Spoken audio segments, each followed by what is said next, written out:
继续。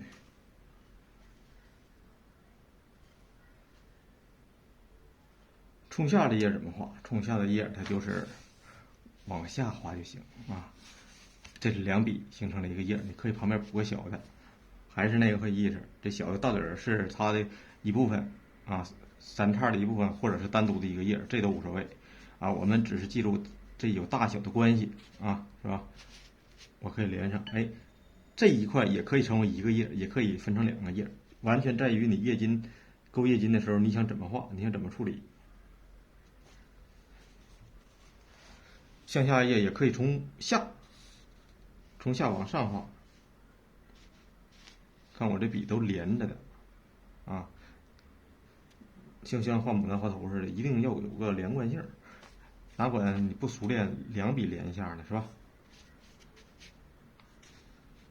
哎，你看这个侧锋啥的，画出一个这个别的东西来，哎呀，我只是因为这一块需要这一个形啊，我不管它是啥啊，不要考虑它这个是叶还是咋回事啊，我只是这块我需要补一块啊，这块需要补一块，补个小的我就用一个小的，补个大的我就画一个大的啊，不用考虑它的这个是叶子或者是什么方向，啥也用不着。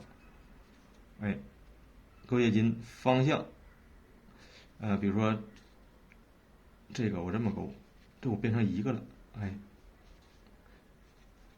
页筋一定是等它七分干的时候再勾啊，我这个就勾的也有点早，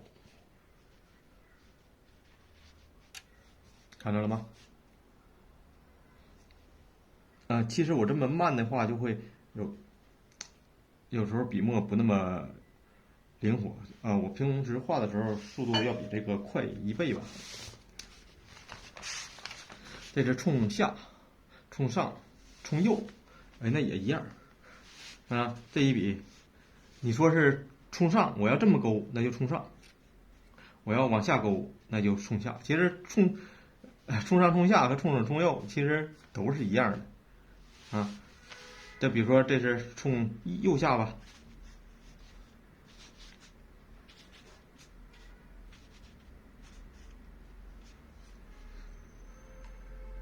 就这么勾页筋，这个是它是一个。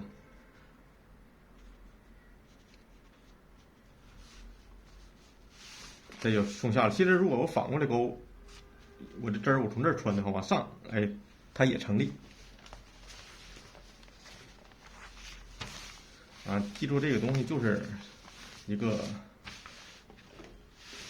墨块的关系，浓淡、虚实、整碎、大小，啊，一个对比啊，不要太刻意把它想成是叶。啊，我画的每一笔都是一个叶怎么翻转啊，或者说看真叶去画，这都是错误的思路。思路你要错了，你就是不太好把它弄明白了。所以说思路一定要对啊！我再示范一下啊，冲正的，看我的笔墨，甚至灵活一点儿，是吧？里边有虚有实啊，非白不宜过多啊。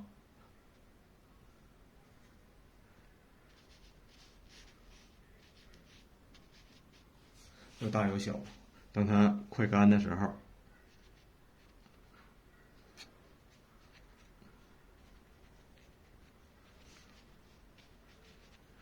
为啥要等它7成干你再勾？你要这么勾吧，直接像我这么勾，你现在看着了，你过一会儿它阴了，冲出去了啊！你看这块儿其实颜色比较统一，是吧？但是有重的，还有浅的，有大的，还有小的。浓淡大小啊，整个画还有这个节奏感，是吧？有高有低。这个墨叶大概就是这么去理解，这么去画啊。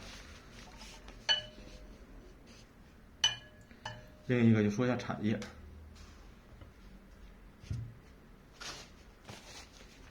叶其实是很难的啊，它比花头要难，但技法来说比花头简单。你看花头，哎，还这么画那么画的是吧？考虑的东西多，但是叶就是个关系啊，它本身它画这个东西很简单，一个墨块就是一片叶，是吧？啊，剩下就是难点就是你怎么把它画成一个画啊，整个画面的关系全靠叶子来支撑的，所以说它也非常难，肯定要比花头要难学。颜色，它的主要颜色啊就两种，藤黄和花青，先蘸藤黄后蘸花青啊。为啥？一般咱们调色都是先蘸浅色，再蘸重色啊，这是一个基本规律啊。当然你是画的时候你不这么蘸也行，也不是不行，但一般咱就按照比较简单的方式去调呗，调成那一个色啊，大概就这样啊。它里面也可以加3绿，你要是加了3绿，看看啥样啊？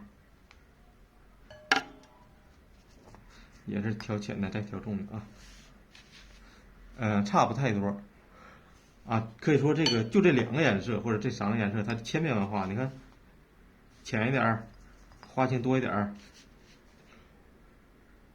颜色就那个重一点，是吧？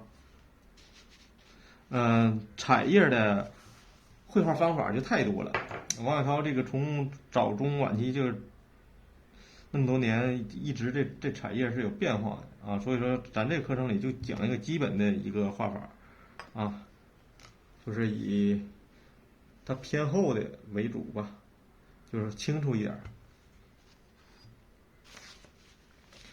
就把它就是最有标志性的2种彩页啊，给大家介绍一下，一个是后期的，一个是中期的。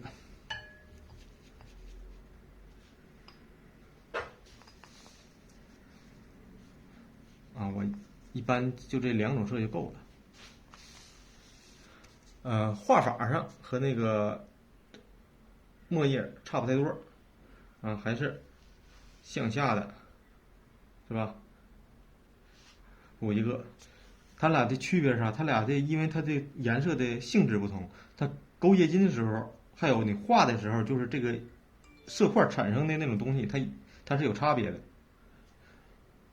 有时候你墨页你画混在一起它就糊，但彩页你可以通过液晶给它分得很清楚。所以说彩页的时候有时候会画的就是很模糊，是吧？那个都问题不大，你到时候你用液晶一画就画出来了。但是墨页的时候，你要是太模糊了就不好办了，它就糊了。啊，这是一种啊，这是一片叶啊，我往下来，我再补啊，这些全是色块，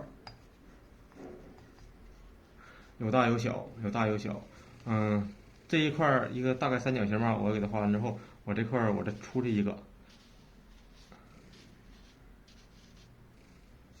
哎，这算是一组。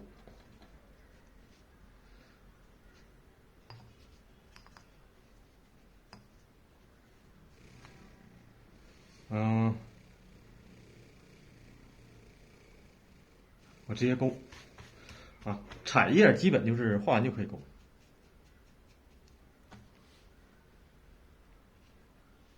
你看它这个很流笔，看着没？把前后关系画明白，哎，它是前头，它是后头，是吧？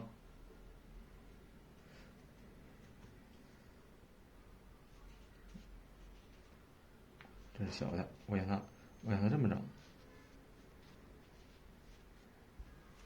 哎，这一组彩页很漂亮，